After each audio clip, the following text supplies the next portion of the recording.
भारत ने अब बांग्लादेश के ऊपर एक नया एक्शन लिया है। जूट और फ्लेक्स के आयात पर प्रतिबंध लगा दिया है। अब इसका क्या असर पड़ेगा, जानेंगे। जियोपॉलिटिक्स में क्या कुछ चल रहा है, हमेशा की तरह जानने को मिलेगा बहुत कुछ। आइए जानते हैं इन खबरों को विस्तार से। भारत ने बांग्लादेश से जूट और फ्लेक्स प्रोडक्ट के आयात पर नए प्रतिबंध लागू किए हैं। यह कदम दोनों देशों के बीच बढ़ते व्यापारिक और राजनयिक तनाव के बीच उठाया गया है। खासकर बांग्लादेश की अंतरिम सरकार के प्रमुख सलाहकार मोहम्मद यूनुस के नेतृत्व में चीन के साथ बढ़ती नजदीकियों के जवाब में भारत के विदेश व्यापार महानिदेशालय ने 27 जून 2025 को एक अधिसूचना जारी की, जिसमें निम्नलिखित छूट और फ्लेक्स प्रोडक्टों के आयात को भारत बांग्लादेश सीमा पर किसी भी भूमि बंदरगाह से प्रतिबंधित कर दिया गया है। जूट के प्रोडक्ट, फ्लेक्स टो और अपशिष्ट जूट और अन्य फास्ट फाइबर, एकल और बहुतह वाला जूट, फ्लेक्स यार्न या फ्लेक्स जूट की अनब्लीच्ड बुनी हुई फैब्रिक्स, इन प्रोडक्टों का आयात अब केवल महाराष्ट्र के नहावा सेवा बंदरगाह के माध्यम से अनुमति दी गई है। ये प्रतिबंध तत्काल प्रभाव से लागू हो गया है। हालांकि ये प्रतिबंध बांग्लादेश से नेपाल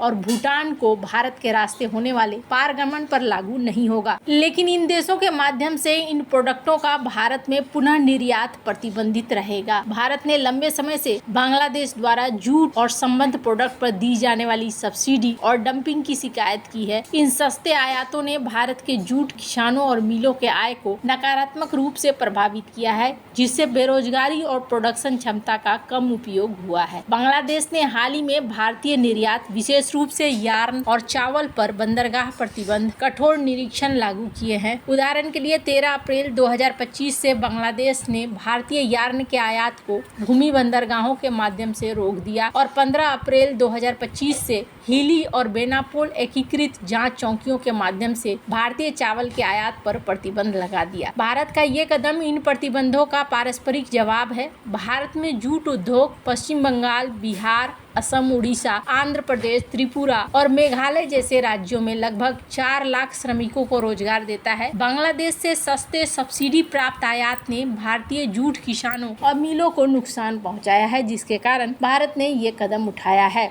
भारत ने पूर्वोत्तर राज्यों से निर्मित वस्तुओं के लिए बाजार पहुँच को बड़ा किया है, जबकि बांग्लादेश के लिए अब इसे रोक दिया है। भारत ने बांग्लादेश को एक समय पूर्वोत्तर बाजार में मुफ्त पहुँच दी थी। इससे पूर्वोत्तर में विनिर्माण का क्षेत्र का विकास रुक गया और ये कदम स्थानीय विनिर्माण को बढ़ावा देने के लिए है। बांग्लादेश की अंतरिम सरकार के प्रमुख सलाहकार मोहम्मद यूनुस हाल ही में चीन के यात्रा के दौरान भारत के पूर्वोत्तर राज्यों को लैंडलॉक बताया और बांग्लादेश को क्षेत्र में समुद्री पहुंच का गार्जियन बता दिया। इस बयान ने भारत में तीखी प्रतिक्रिया को जन्म दिया। विशेष रूप से असम के मुख्यमंत्री हेमंत बिश्व शर्मा ने इसकी आलोचना की है। भारत का ये प्रतिबंध बांग्लादेश की चीन के साथ बढ़ती साझेदारी के जवाब में एक रणनीतिक कदम माना जा रहा है। बांग्लादेश दुनिया का दूसरा सबसे बड़ा जूट उत्पादक और निर्यातक है। भारत द्वारा लगाए गए प्रतिबंध से बांग्लादेश को लगभग $770 मिलियन का नुकसान हो सकता है, जिसमें जूट और रेडीमेड गारमेंट जैसे प्रमुख निर्यात शामिल हैं। भारत का ये कदम आत्मनिर्भर भारत पहल के तहत पूर्वोत्तर राज्यों में स्थानीय विनिर्माण को बढ़ावा देने का प्रयास है। बांग्लादेश के प्रतिबंधों ने पूर्वोत्तर राज्यों को उनके निर्मित सामानों के लिए बाजार तक पहुँच से वंचित कर दिया है, जिससे क्षेत्र में आर्थिक विकास बाधित हुआ है। इस स्थिति की तुलना 1971 के भारत पाकिस्तान युद्ध और बांग्लादेश की स्वतंत्रता के संदर्भ में दिया जा सकता है। उस समय भारत ने बांग्लादेश की स्वतंत्रता के लिए सैन्य और राजनयिक समर्थन प्रदान किया। इस सहायता ने भारत और बांग्लादेश के बीच में मजबूत संबंधों की नींव रखी। हालांकि हिल्डा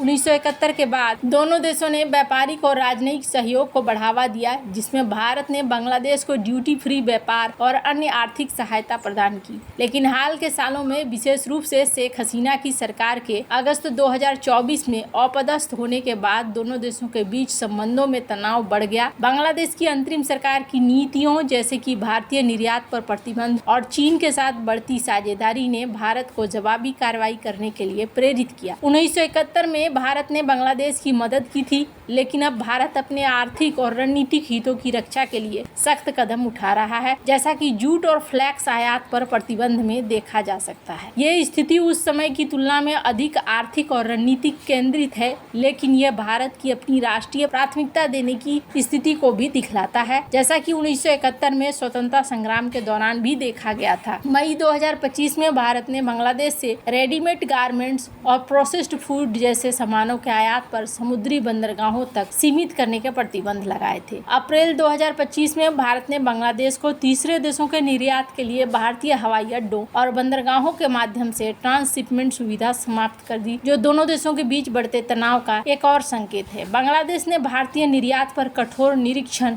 और प्रतिबंध लगाकर जवाब दिया, जिससे भारत ने अपने पूर्वोत्तर राज्यों में स्थानीय उद्योगों की रक्षा के लिए सख्त कदम यहाँ पर उठाए हैं। अब जहाँ पर एक तरफ गंगा ट्रीटी को लेकर भी फिर से बात हो रही है कि फिर से यहाँ गंगा ट्रीटी को एक बार रिव्यू करना है। सिंधु जल संधि के निलंबन के बाद अब बांग्लादेश की बारी है। गंगा जल बंटवारा संधि का संशोधन, सिलीगुड़ी कॉरिडोर को लेकर बढ़ता तनाव भारत और बांग्लादेश के बीच बदलते जियोपॉलिटिकल समीकरणों को दिखलाता है। भारत अब यहाँ पर एक और बड़ा परिवर्तन कर रहा है। भारत वैश्विक परिधान निर्यात के क्षेत्र में एक प्रमुख केंद्र के रूप में उभर रहा है, क्योंकि पश्चिमी देशों के खरीदार बांग्लादेश और चीन के विकल्प के रूप में भारत की ओर रुख कर रहे हैं। मई 2025 में भारत के परिधान निर्यात में 11% की वृद्धि देखी गई, जो बांग्लादेश में राजनीतिक अस्थिरता और चीन पर अमेरिका द्वारा लगाए गए पारस्परिक टैरिफ के कारण हुई है। भारत के परिधान उद्योग के लिए इस अवसर, चुनौतियों और ऐतिहासिक संबंधों की बात करें तो भारतीय टेक्सटाइल उद्योग परिसंघ के आंकड़ों के अनुसार मई 2025 में भारत के परिधान निर्यात में 11.3% की साल दर साल वृद्धि हुई।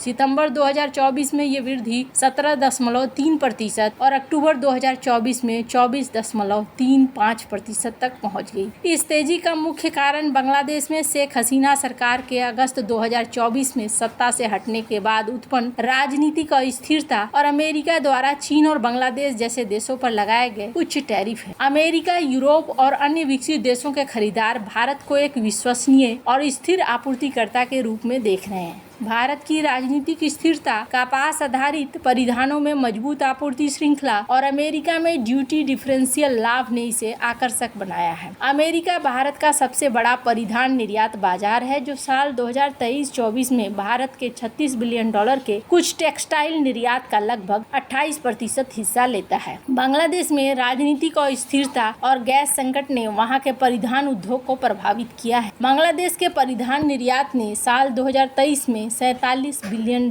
थे, कुल निर्यात का 86% हिस्सा रखते थे। अब आपूर्ति श्रृंखला में व्यवधान का सामना कर रहे हैं। दूसरी ओर चीन पर अमेरिका के राष्ट्रपति डोनाल्ड ट्रंप द्वारा लगाए गए 26% पारस्परिक टैरिफ डी मिनिमिस व्यापार छूट को समाप्त कर चीनी ई कॉमर्स को भी प्रभावित किया है। वैश्विक खरीदार जैसे Walmart, Costco, Zara, H&M, Marks and Spencer Bharat से बड़े ऑर्डर के लिए भारतीय आपूर्तिकर्ताओं को क्षमता विस्तार और प्रमाणन प्राप्त करने के लिए प्रोत्साहित कर रहे हैं। भारत का कपास आधारित परिधान प्रोडक्शन में मजबूत एकीकरण और कच्चे माल की उपलब्धता इसे अन्य देशों की तुलना में प्रतिस्पर्धी बनाती है। भारत के परिधान निर्यात में वृद्धि के बावजूद कच्चे कपास के आयात में तेजी आई है। 2024-25 में भारत ने 3.3 मिलियन कपास आयात किया था, जो पिछले से दुगना है। इसका कारण है घरेलू कपास की कीमतों का अंतर्राष्ट्रीय कीमतों से अधिक होना। भारत के परिधान निर्यातक बांग्लादेश और वियतनाम में की तुलना में 30 से 40% कम प्रोडक्शन अभी कर रहे हैं। वैसे आपको क्या लगता है, इन सब मामले में आपकी क्या राय है? कमेंट कर जरूर बताएं। जल्द मिलते हैं अगली वीडियो में नई खबर के साथ।